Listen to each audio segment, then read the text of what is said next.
get to that later.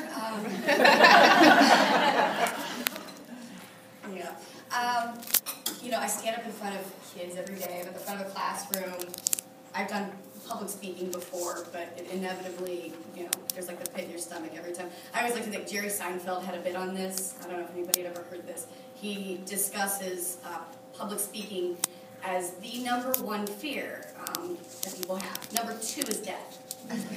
Public speaking, then death. So the way he wraps this up is that if you have to be at a funeral, you'd rather be in the casket than giving the eulogy. So bear with me, as my nerves may get the best of me. But it's very, very humbling, first of all, for me to be out here.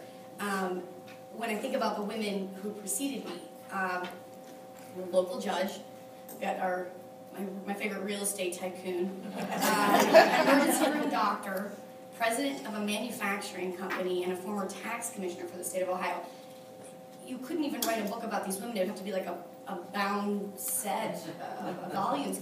And really, these women are flourishing in definitely a man's world. That they have sought out professions that they've really had to compete to be where they are. I'm a teacher. That is traditionally, it really is a woman's field. So now when Tracy came to me and asked me to speak before you, I was kind of like, really? I honestly, my initial feeling, she brought up the Women's Success Series, and I thought, this was shortly after my mother passed away, and I thought, she's going to ask me to put something together about my mom. Because my mom was so successful, she's going to want to hear about my mother. And she wanted to hear from me. So if you're out there going, what is Libby going to talk about? Why was she picked? I don't blame you. That was kind of, I've been racking my brain for about a year trying to figure this out myself. But even in doing that, I'm making this classic mistake that I think we all do all the time. I just now talked about everyone who came before me, and I'm trying to compare myself to the women who stood here before me.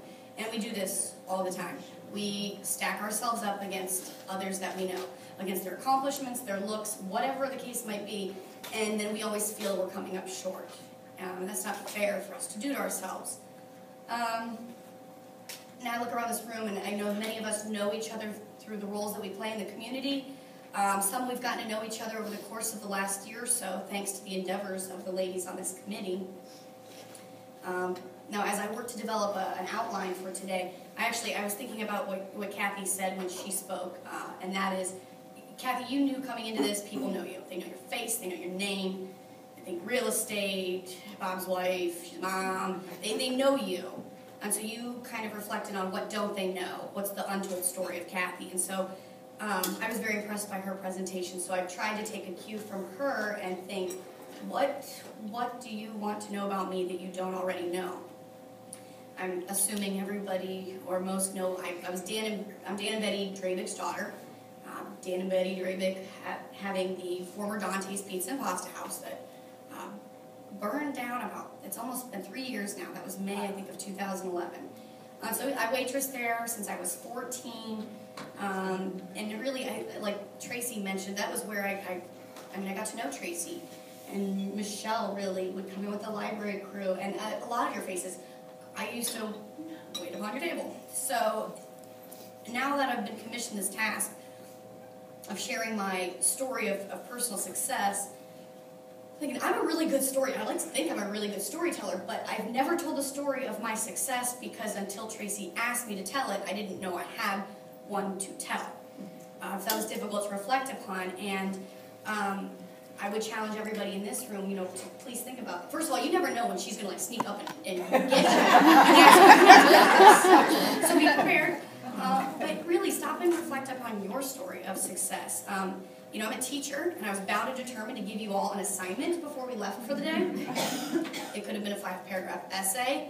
I'm simply asking for you to do a little self-reflection and think about your story of success. And identifying this can be difficult. And it's not that we're all self-deprecating, but it can be really challenging because we have to go back to that question again. We've been asking it since the first one of these. What defines or measures success? And I tend to be very data-driven. I like tangible, concrete evidence. but success is so incredibly subjective. And so it's easy to measure success in terms of the degrees held, or the salary you rake in, your net worth, or your trophies on your shelf. But if you don't have those kind of bragging rights, does that mean you're not successful? Obviously not. But again, what defines success? Brittany, I give you props because, I think I even told you this. I didn't know what the person who introduced me was going to say. I was like going through my professional resume, my personal resume, and I was really at a loss for what to talk about here. And so as I reflected upon my life and I was trying to take these pivotal moments and plot them on a timeline, the one recurring theme was swapping out poor decision making for quality decision making. So that's lesson number 1. You're going to get like 3 lessons from me today. Get rid of the bad decision making habits and start bringing in the good decision making. As I tell my story, you're probably going to be sitting there most of the time going, that doesn't sound very successful. You're right, it wasn't. I had to get through some muddy waters and overcome some poor decision making, no one's fault but my own. But that is the success in overcoming the failures and redirecting yourself so that you have minor victories along the way. Every little success is something we're celebrating. And there's no shame in changing your direction as long as you follow through on the new course. Having the courage and the strength, I like to say, to commit to the race, run the race, and cross the finish line even if you come in dead last. We all want to win. We want to win the race, and it's not about that. Having that courage to commit to something and follow through is equally important, if not more so. Now, my third lesson, and this is the biggest one, this is hands down the biggest one, is to listen to your inner voice and to go with your gut instincts. And you're going to see this recurring theme too throughout my story here. Because I think women tend to be people pleasers. This has, I think, come up even in our book discussions in previous sessions. Definitely more so than men.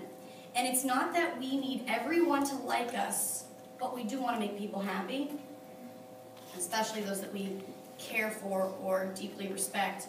We want them to be happy with the decisions that we make. And therein lies a huge problem. What happens when your inner voice is leading you down a path that strays from the expectation? How do you make important decisions that you know will let people down or initiate falling outs? How do you do that? Does it make you selfish?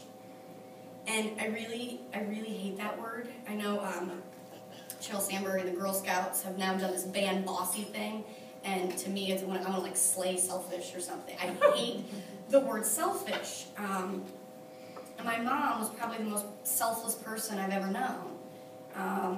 She's like the Mother Teresa of pies and pastas and she never said no to anything, and she was so charitable and philanthropic, and I wish a lot that I was more like her in those capacities, and the best I can do is try to emulate her best qualities. And I need to have the foresight to understand how the major decisions that I make in my life impact those around me, my friends, my family, my coworkers. So getting back to this notion of selfish, is it selfish to know what you want, to pursue it, even if that's not agreeable to everybody else in your life? And so that's welcome to being me, although probably welcome to being many of us in this room, that we've made decisions that everyone did not support. Now, I grew up with hard-working, loving parents, and they busted their butts to establish their business and to provide for us. We weren't rich, we weren't poor. They took us on vacations, they loved us. I wasn't neglected or abused, and my parents set an outstanding example for my younger brother David and for me. The annual hospice benefit that my mom put together, that's just one example of her hardworking nature, and she really grew that over the years. It started out small, and she really accomplished so much with that. Something that I can definitely, no one knows this one, so I'll clue you into a little secret. When Dante's moved from Ray Avenue to West High, I was in 5th grade, and when my parents made that move, business dropped 30% overnight. People didn't understand or know about the move. They couldn't reach us, or business dropped 30%. My parents funneled about $50,000 plus from their savings into the business, and then went about 17 weeks without taking home a paycheck. I was in 5th grade, my brother was in 3rd grade, and I never knew that until a couple years ago. So my parents didn't miss a beat with their kids, okay? They worked so hard and they maintained their dignity throughout, but they believed in their business and they poured everything they had into it, unbeknownst to me or my brother. You know, we didn't miss art class, we still got to go. I don't know how they made it work, but they did. Now, my story, me personally, my story probably really starts in middle school. In fact, I got my undergraduate degree. I'm licensed to teach grades 4 through 9 because I've always enjoyed working with the middle school age kids. I believe it's the most formative stage of their lives. The decisions that they're going to make in that span of 2 to 3 years can have a drastic impact on the kind of lives that they're going to lead as adults. I think they're going to form opinions and certain outlooks that are going to stay with them well into adulthood. And I'm lucky that when I was in middle school, I had teachers who really cared about me and looked out for me, and they noticed I was going down the wrong path, and they intervened. I was hanging out with kids who cut classes and smoked in back alleys. I became the kid who skipped classes and smoked in back alleys. My parents were so proud of me. You know my parents, you'll recognize it's a miracle I'm still alive. But again, I had teachers who looked out for me. They intervened, and even still, about 8th grade, that was about the time my life as a juvenile delinquent really began, and my high school years weren't a lot better, and I never got arrested. I wasn't thrown into DH or anything like that, but came from good stock, right? My parents were good people. They did good things. They were part of this community, and I was kind of an embarrassment. And when I look at high school kids today, I coach varsity track. And then I coach middle school cross country, and then I teach at the elementary level. So I see all the whole span of age range.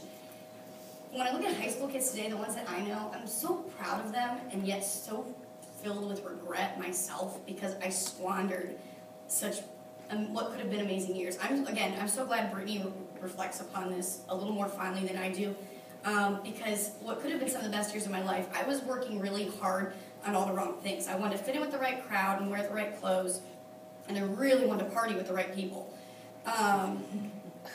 which led to some serious trust issues between my parents and myself.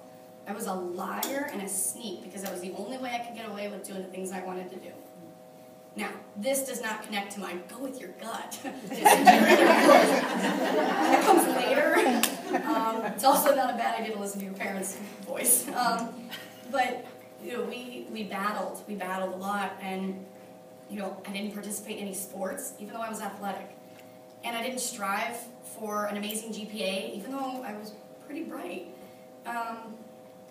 There was no ambition. I love again, the glowing light Brittany painted me, but when I was in 16 to 18 years old, I don't know that I had any real true ambition or drive other than being cool. That seemed really, really important. And of course that would carry with me well into adulthood, that it was so pivotal that I be cool and that I was liked.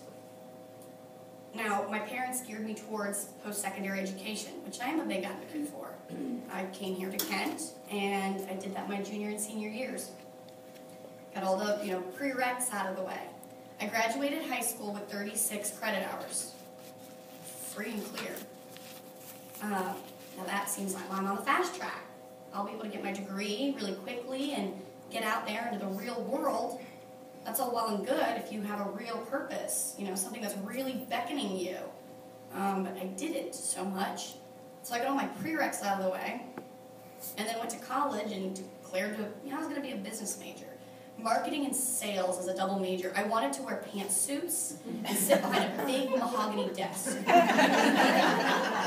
That is how I picked my major. I thought marketing was really for creative people, and like that was it. I was sold that was going to be, but it looks really cool in movies and TV. Like, what's the one, What Women Want or something? Was that the one that had like Mel Gibson and, you know, the ad agency? It was so cool. So I want to do that. So, post-secondary kid, it took me 7 years to get my undergraduate degree. Like, from the time I graduated from high school. So, how do you have 30, like I had a year and a half of schooling done already. How on earth did it take me that long? Well, I do think it's a bit unfair that we ask kids to know what they want to do with the rest of their lives when they're 17-ish years old.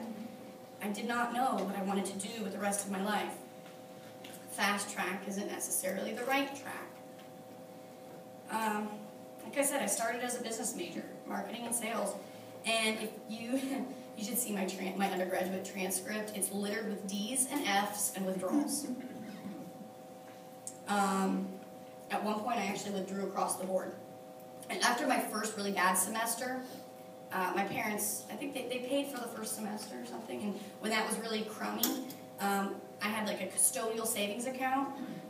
You know, my dad was in charge of it, and he depleted it. He took every last penny out of it to reimburse himself and said, "You figure it out. If you'd like to do college, you're on your own." Well, I wanted to do college. Not so much for the education as I wanted to do college. So, y'all take out student loans or like whatever, you know, I'm doing this. He told me when I filled out my FAFSA to tell him he was dead because he did not want to contribute or help me in any way, shape, or form. Which, by the way, that's harder to do than you realize. I try to say like that I don't talk to my parents. They've cut me off. They've disowned me. They don't have anything to do with me. Do you know that the people there actually want proof? They want like a court-ordered evidence that you were abused or neglected. If you just say my parents and I had a falling out and they don't like me much, they don't accept that. And they still want your parents' financials. So just so you know. And actually, on a side note, this was kind of funny. Quinn and I were talking. Quinn's my husband. We were talking the other day as we are expecting a child, and something came up about college savings fund. I said, I don't really believe in those. The way I see it, our kid can do it like their mother did it or like their father did it. Either our kid can be valedictorian like you and have lots of scholarships, you know, and go to Ohio State, or the kid can be like me and take out like $50,000 in student loans and figure it out. Those are the choices. And then the baby started kicking. So, anyway, but the full story on my college experience, I went to live on campus, and my parents said no. It's Akron, it's like an hour-away commute. But I really wanted that college experience. I'm social. I went up, I skipped most of my classes. I went and hung out in coffee shops, and once again, I was trying to make friends and fit in and be cool. That was college. It was like frat parties and beer pong or something. You know, it wasn't about, the focus was not my education. I eventually convinced my grandfather to co-sign on an apartment with the understanding that I wouldn't really live there. It would just be a place for me to crash on late nights after lots of studying. Poor Grandpa. He passed away last November, and he saved a card that I'd written him, thanking him after he co-signed, telling him I wouldn't let him down. That was a bold-faced lie. So I had this apartment and a couple of roommates, and probably one of the most painful things I ever did to my parents was one night after waitressing, like a Friday night, I had some friends from Akron come down and eat at the restaurant, and my Jeep was loaded with all of my worldly belongings. And the Jeep was not in my name, it was in my parents' name. And I know my father well. I knew that to drive that Jeep anywhere that was not in my name, he would report it stolen. I knew that was coming, so I knew better than to take the vehicle that didn't truly belong to me. So I met my friends down in the Walmart parking lot, and we unloaded my vehicle and put it all in their vehicle. Then I went and drove and parked my Jeep on my parents' side street, left the key in it, got in their car, and we drove up to Akron, because I was done. I wanted Akron more than I valued the relationship I had with my family. I didn't have a vehicle, so I relied on friends to take me to my new awesome job as a telemarketer. You didn't know that was on my resume, did you? That lasted maybe 3 months. Eventually my dad picked me up, took me home. I withdrew from classes, and I wasn't even going to classes, so I don't know why I was still enrolled. And when I went home, there were many, many battles. It took a lot of time for me to gain perspective. I went back to waitressing. This is the time frame that I'm thinking I really remember seeing it, because I was out of school. I was just kind of at home working waitressing during lunches. And I see Shelly in there with TUZ. It took a while for me to really get my head on straight, and I still don't know that it's quite right. But somebody, it was a hostess that worked at Dante's, said something about volunteering in school. Oh, you should volunteer in a school. You're too good with that. And I did. I volunteered for the Ohio Reads program, and I went over to West Elementary. And then from there, I saw they had a posting. They needed a Power of the Pen coach at Welty Middle School for the creative writers. Now, I did Power of Pen when I was in middle school. It's so cool. I'd love to coach the creative writers. And they hired me.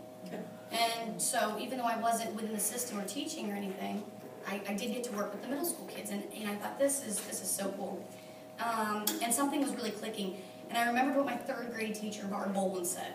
Okay, in 3rd grade, Mrs. Bolin told me I would grow up to be a teacher. Now, who knew? But she was right. So I went back to Akron part-time, and I changed my major to education. And slowly but surely, I completed the coursework. A student taught in Cuyahoga Falls, pulled my GPA out of the gutter, and then I graduated as a ZIP in 2009. That's not even 5 years ago, okay? So my trials and tribulations and woeful, horrible decision-making, I'm not that far removed. But, I could choose to focus on all the wasted time and the poor decision-making. I know it sounds like that's what I'm doing. I just wanted to catch everybody up to speed, because I'm not sure if you knew all those things about me. It's not what impacts my day-to-day life. The fact that I got the degree is what enables me to do what I love every day. That's what I've got to focus on. And it was a little depressing at my commencement. I seriously felt like the only person graduating from the College of Education without honors. Everybody had tassels and ribbons, and I was just wearing a cap and gown. I was pumped. I did it. It was a little disheartening because I knew, if I had cared sooner, I was totally capable of quality work. So it's a little, you can't go back and redo that. It is what it is. But, if I would have been excelling in business school, I don't know where I would be today. I don't know what employment I don't know what my life would look like had I actually stuck the course with business school. That really wasn't for me in the end. So I'm not encouraging everybody to go out and make terrible decisions, but my poor decision making did ultimately lead me down the path that really ultimately was right for me. After I graduated, I was really fortunate. About 6 months down the road, I graduated in December, so the following spring, Claymont City Schools hired me, and that began my teaching career. I want to shift gears just a little bit here and go personal. I want to talk about family and relationships, and I'm going, bear with me, I'm going to get religious without getting religious if that's possible. My mom was extremely devout in her faith, extremely. Anybody who knew her well knew that about her. She had family Bible study time with my brother and I, in addition to taking us to meet with our congregation 3 times a week. 2 evenings and Sundays, and then family time at home. She poured her heart into that because it meant more to her than just anything else. And something you would not know about my mother, but she comes from a very, very religious family.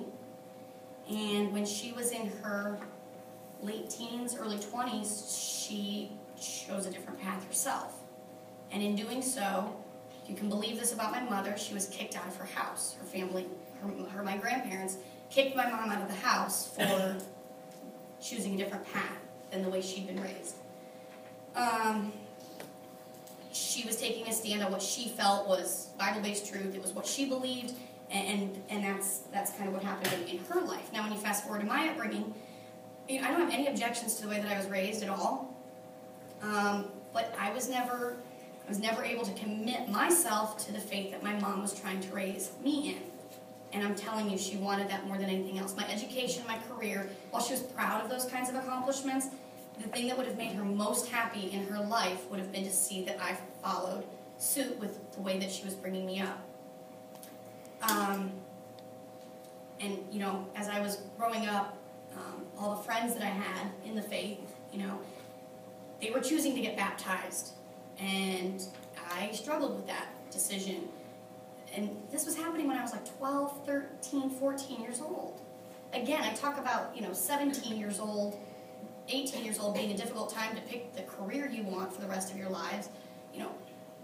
12, 13, 14, choosing to make a commitment to God. I mean, again, those are big things. And what are we asking of our young people? And so I really struggled with this decision. I did recognize it was serious, but I just couldn't do it. I could never fully embrace or commit and say, I believe 110% in this particular faith, and I'm going to commit myself to it. And that small reluctance, it just kept me from taking that step. Now, that was a really big deal in my family. And through high school especially, but on into college, my deviating from that path that my mom and dad wanted so badly for me caused a lot of family strife. And so did a lot of other horrible decisions that I made. But that one was a bit of a catalyst. My bowing out and not so much wanting to be a part of this, it made for major family tensions. Like I said, there were other factors at play, but it also wasn't easy for me to do this. It was devastating to my parents. You think I want to make the decision like this? I'm making this decision that I know is going to break your heart, but I'm doing it anyway. And that's not an easy path to choose. It was a bumpy road, but I still feel ultimately it was for the best. And I'm the person that I am today because of my upbringing. Like I said, I don't begrudge anything. All of the core values that my mom instilled in me, they're there. The majority of the belief system, it's there. I couldn't commit to a particular faith. That's all. I'm making it sound cavalier. It's no big deal. But it was a very, very big deal in my family. Now, towards the end of my mom's life, she came and she lived with my husband and me for 2 short weeks, and then she spent her last month in hospice care, and living in the hospice house. And she expressed on multiple occasions she wasn't worried about me. She was worried about my brother, and she was worried about my dad. She was worried about the men in the family. She was not worried about me. She said she knew that I was going to be okay. And our relationship was solid. And I take a lot of comfort in knowing this, that my mom was proud of me in spite of the fact that I didn't share her faith completely. I stayed true to myself, and I made the decisions that I felt were best for me, rather than making crucial decisions just to please someone else, a person that I cared for more than anybody else on the planet. But I still couldn't make my decisions just to make someone else happy. I think, had I done that in my teen years, I'm 30 years old now, what would my life look like if I would have succumbed to the pressure and the expectation and just towed the line and gone with the flow and done what I was supposed to do? Would I be happy in that decision now? Because I wouldn't have really been the one who made it, And so this goes back to that lesson 3 of mine, that you've got to go with your gut instinct. If there is something tugging at you, nagging at you, saying, don't do it, you really got to listen to that voice. There's a reason. If you're not sold, you can't make that kind of commitment. And I know Brittany even touched on this, I think, in her introduction too. She's talking about my split-second, nanosecond decision-making. And I'm going to blame Malcolm Gladwell for this. I don't know if anyone in here reads Malcolm Gladwell. Love the man. Although his newest book was kind of a bummer. I don't know if anybody's got that. But anyway, his book, Blink, was brilliant. The Power of Thinking Without Thinking. And to quote, I think, the back of the book, he says, the greatest decision makers aren't those that process the most information or spend the most time deliberating. It's those that have mastered the art of thin slicing. filtering a few facts out of an overwhelming number of variables.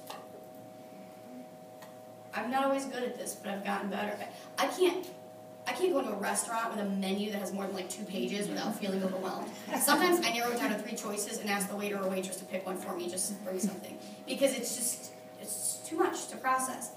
Now, I bought that book in late August of 2006. I was in Seattle Airport coming home from Alaska. This would have been when I was living in Akron and doing the school thing, working on my degree in education. But there's too many choices. There's so many choices out there. And if you're going to weigh all the choices, if you're going to live, you're going to live a long, boring life with a scale or pros and cons lists, and you're going to be wasting time that could be spent doing something. So you could be thinking about something, you could be talking about doing something, or you could do something. And so, again, I look at my mom. She passed away. She's 53 years old. Life is way too short. So I don't want to waste my time weighing all the options or deliberating. Opportunities will pass you by. So, again, you go with your gut. If it feels right, I do it. And if it doesn't, then I don't. And I don't give it a whole lot more thought than that, which may seem hasty or irrational. I'm not advocating for spontaneous, random decision-making that has no thought behind it, but you gotta go with your gut.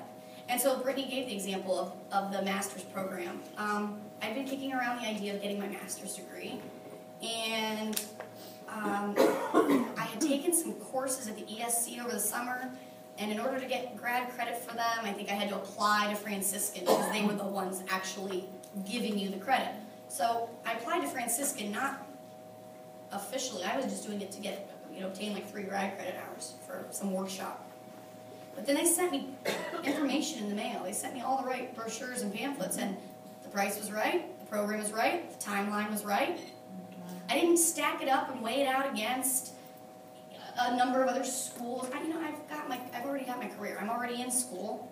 I don't know that the name of the college is going to matter that much at this point. I want the degree more than anything. And I want the right timeline, and I want, this works, so sign me up. And I began my master's degree the day after my mom passed away. And now I've got 2 classes to go, so yay. And now that I'm in work mode, school mode, like Brittany said, I submitted an application to Findlay for doctoral studies. Why not?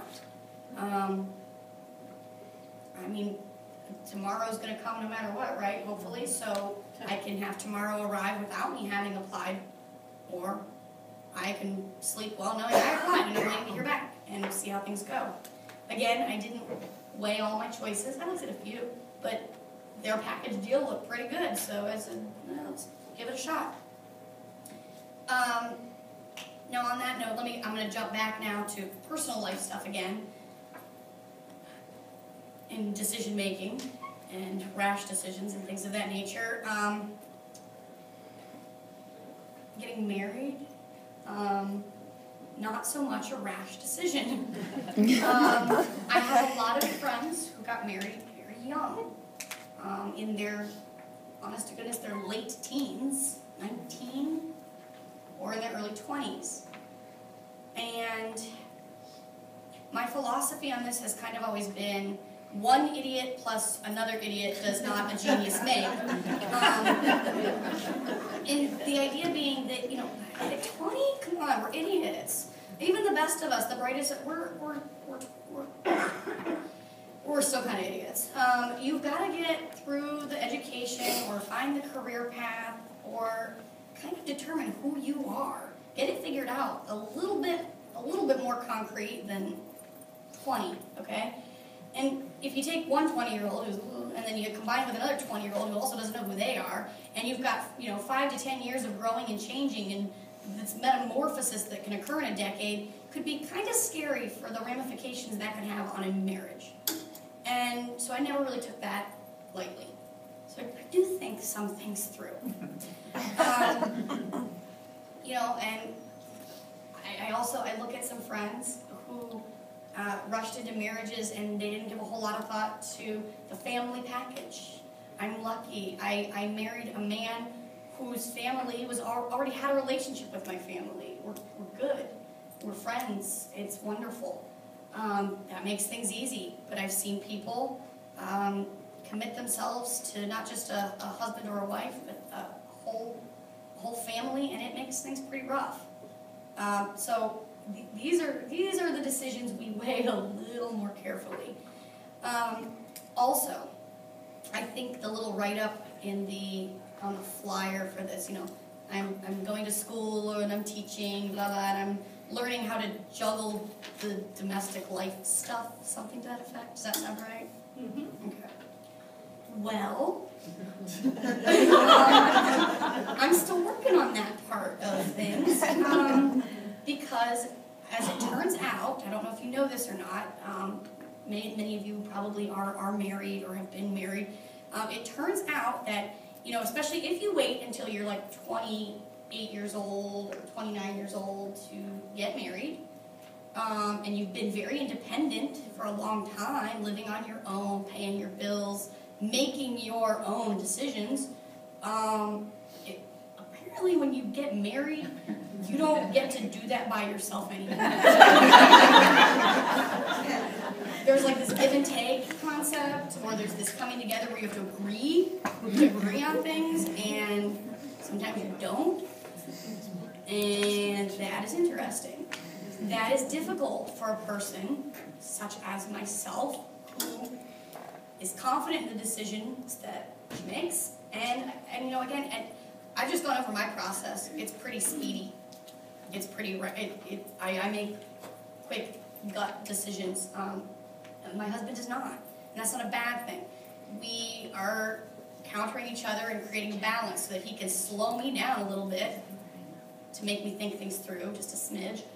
And I hopefully can light a fire to speed things up there sometimes. Having a baby, buying a house, even my education. Really, these are things that it's really not just for me to decide these things anymore. There's another person who is every bit as involved in this as me. And that's one of my not so successful stories right now. I mean, it's a work in progress. You got to make that work. So I'm working every day to be better and more successful in that capacity. I'm used to doing it on my own. So sharing that load with somebody else it's a new experience for me. I know I'm probably pushing here with time, so just to wrap up a few things here, I would also like to say, okay, on that note, the difficulty in decision making, or even, whether it's problems in your family life or with a spouse or anything like that, to the young people in the audience especially, Facebook's not the right forum for that. And it doesn't just apply to the young people. I've seen other people that I would think would know better, that have some years under their belt, that I can't believe some of the stuff that they post in social media. It's not the appropriate forum. It blows my mind. And it's not going to make anything. What are you going to get, like 5 minutes worth of sympathy or some likes? And it's going to, it will be the demise, I think, of your relationship, whether it's with an employer or with a spouse. It's not the right forum for your personal problems. Keep it offline, okay? And goodness, I knew I would do this. I talk so much. I haven't done this yet. Okay. I'm going to squeeze a few more things in here, and then I'll wrap this up. So that's my social media rant, and this is a big thing, so I can't skip over this.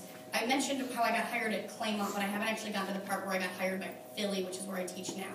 And this is a big deal, and it connects to my lesson 3 about going with your gut, listen to that inner voice. This is a big deal. It was about a year ago this time, there was potential for me to take this job at New Philly, and it was very appealing to me. I'd been teaching 8th grade language arts, which I loved. This was an elementary technology position, and I'm getting my master's in tech-related things. It's really something I'm embracing, and I thought, this could really be a nice resume builder too, broaden my horizons. There's a lot of reasons to take this, but I also work for an amazing boss. I have an awesome boss. I couldn't ask for better. I am in a good situation, and I've always kind of been a believer in, you don't leave somewhere where you're having a good time just to go somewhere else where you think you might have a better time. That applies in a lot of different avenues. I'm not talking about just getting comfortable, but if things are good, do you really want to jeopardize that on a gamble? So I really had to weigh this decision, even though it was something that I thought I really wanted, and this was a career opportunity that I thought sounded amazing. I was still weighing the decision because I was in a good position. After racking my brain over this decision, really going back and forth, I finally came to the decision that, I was going to take this job. Because, if I was being offered, like, the same job, another 8th grade language arts position, you know what, I would decline that job, and I would stay put, because I had a good job. But this was a new opportunity, and it was worth taking a risk and taking a chance on, and I was going to do it. And when I finally came to that realization and that decision, I received a phone call from Mr. Bob Alsep, indicating that maybe that wasn't going to be the offer, that maybe that wasn't going to be the opportunity for myself. There was another opportunity, but it wasn't the one that I'd been racking my brain over for like months. And it really, truly wasn't something I wanted. And this was hard, because I was at Claymont, and Philly's my alma mater. I want to be in Philly. I kind of want to be back. But for that job, the job that I decided on, not another job that, quite frankly, did not appeal to me. So what do? What do you tell the superintendent? I wasn't interviewing with principals. I was talking to the superintendent. Do you say, yeah, thanks, but no thanks, I'm content? Or do you say, sure, anything you say, because you're the boss. You're the big cheese man, and I am going to, do whatever I got to do to show you my blind devotion to the district or to you, and that I will do whatever you need me. Well, what do you do in that situation? And I cried. I was so emotional about it. I cried. I call it spontaneous eye leakage. It just happens sometimes. And so I had to tell him, no, thank you. No, thank you to the new job opportunity. It was not the one that I had settled upon. So no, thank you. I mean, thanks, but no thanks. Please keep me in mind. Please don't rule me out. Keep me in mind for future considerations, but this other, it's not going to work for me. And then he called me the next day and hired me for the original job that I wanted. So if I would have not listened to that gut instinct that told me, don't do it, you don't want it, don't do it just to make him happy, well, you don't have to prove anything. You stay the course and stick with your gut. And in doing so, it actually worked out to where I got the job that I originally wanted. My final words of wisdom. Be passionate, be energetic, be enthusiastic. Whether you're waiting tables, whether you're teaching, whatever you're doing, it doesn't matter. Bring that to the table, bring that to your interview process. It's going to open many, many doors for you. And shamelessly self-promote. Okay, I don't think we all have PR agents working for us, and so if the opportunity presents itself, shamelessly self-promote. I am not ashamed to say there were times I called the Times Reporter or the Bargain Hunter because there was something really cool going on in my classroom, and I thought people would like to know about it. Make that call. Do it. And nobody else is going to do it for you, so take that opportunity. Because we've all got really amazing things going on in our lives. So let people know. And on that note, I'm done. I'll turn it over.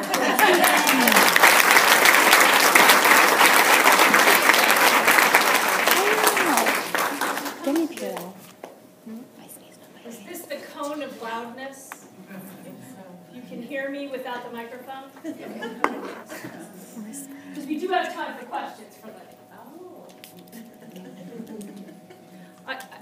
I was going to say, I don't have a question. Can I shamelessly steal the one idiot plus one idiot does not? Yes. I'm so going to use that. Yes. Give a question. I have one. When you said that the superintendent called you and he said that the job, probably wasn't yours, did he really have somebody else in mind for that job, or did you think because you were so passionate about that's the job I really wanted, Do you think that synced the job for you, or did somebody not take the job when offered? What do you think happened? I think there was a situation where there was more than one candidate for the job. I think I originally thought I was the chosen one. That was silly. And so I foolishly thought it was mine for the taking, and I did not realize that there was the potential that I was up against another candidate. And so he had a decision to make. And, you know, in doing so, there would be some shifting around. So I was pretty clear on what the situation was, and so I knew that I was pretty confident in saying no. If he took it as no, and that wasn't the direction he wanted to go, then I was just out. I was just out, and I would have to just stick with my original job, which again isn't the end of the world. I still had a good job, but you know was at a risk I wanted to take. And like I said, I mean I'm a New Philly graduate. My husband's a New Philly graduate. My mother-in-law is a New Philly graduate. There's something about being back at your alma mater. But at any cost, you know, I still want to love the job that I'm doing. So, I don't know if that answers your question. Yes, ma'am. First, I want to thank you for your very transparent sharing, your story. And I agree with you about middle school age children. I do think that is a very pivotal time in a child's life. So do you find yourself pinpointing or recognizing kids who might be going in the wrong direction like you did, and are you giving them, support and kind of trying to steer them in the right direction? Absolutely. Now, I have to say, unfortunately, I now teach at the elementary level. I'm with grades K-5 every day, whereas in my previous position, I taught 7th and 8th grade. And I miss those kids. I love the new job. I love what I'm doing in the new job. But I really, really miss teaching the middle school demographic for those reasons. Absolutely, I can identify those things. And sometimes it's difficult, especially because, in just a few short years, things have changed. And we have to be so guarded now in education as to what we say or how we approach a student, or you're better off just going to tell the guidance counselor and not really truly showing a personal interest, because that might be misconstrued. And so there's a fine line, but I don't worry about that stuff too much. And even as I coach the middle school kids, try very much to build rapport with them, because again, I think back to when I was in school, how many teachers they seemed closer to retirement than they did closer to right out of the gate. And so the relatability maybe wasn't always there. So I don't want to be their friend so much, but I do want to be someone that they trust and that they recognize they can come to me without judgment. And so I definitely, in my years at Claymont when I was teaching 8th grade, absolutely I look to identify those kinds of kids and try to read. Here's the thing, kids like that, there's an energy. There's an energy, there's a motivation, and it's where we channel it. And so, especially at that age, like I said, my parents didn't let me play sports initially. They were concerned. They thought better to keep me at home and a little more sheltered. If I got involved in sports, well, then I might be hanging out with kids they didn't know, or they didn't know their kids' parents. And so they had these fears that by getting involved in extracurriculars, it might lead me down the wrong path. Well, they've openly admitted to that being very faulty thinking, and they wish they would have let me get into the sports, because that would have been a very healthy outlet for my energy. Instead, I channeled it into, which door can we sneak out without getting caught, and how are we going to get back into the building? So, it's a matter of what you do with that energy. Libby, you started waitressing when you were 14 in a family business, and I'm just curious if you could speak a little bit about what growing up in a family business, what that meant to you in your life, and if you still think back on those things or draw from it today. Absolutely. It can be difficult to work with family. Anybody in here who does that knows that. We had a healthy balance, I think, in that my dad, people thought he was like a maintenance man if they didn't know who he was. He was the guy who looked like a bum with like holes in his shirt, shorts, mowing the lawn, looking like he needed to take a shower. So that was my dad. And then he did. He mowed the lawn and he kept things up, and then he hid. He hid in the office and he paid the bills and he ran the numbers, and that was his domain. Now my mom was, baking and recipes and catering, and of course, she'd pop out in the dining room and she'd fraternize with everyone. I was the front half of the house in terms of organizing staff and making sure that we had a flow to the dining room. So my mom was in the kitchen, my dad was in the office, I was in the dining room.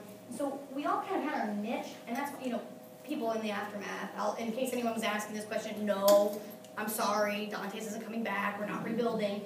My mom's gone, I'm a teacher. I don't know how it would ever work. It would never be the same. I mean, it's like, okay, Happy Days was a cool show, but Joni Loves Chachi or whatever is horrible. You can't take and try to recreate the magic. It's not going to happen. And so it's not going to happen without my mom, without me. It's not going to work the way it was. The building wouldn't be the same. I don't think I can get Diane to come back and help us out. I mean, we would miss, the faces would be gone. It would never be the same. But working with that family dynamic, I do have some real regrets. I was pretty nasty to my mom a lot, and almost public about it, because I don't know. Can I blame it on being a very passionate person? But honestly, I was just lacking self-control is probably what it is. That there were too many occasions where I would lash out because I didn't come into the kitchen trying to tell her what to do. I really didn't appreciate someone in the dining room, and I know she was always had the best intentions, and she thought she was being helpful and she'd be getting in my way or something. And I had a lot of regret about that. And then it's difficult because here I am, a waitress, being belligerent to my mom, who is the boss,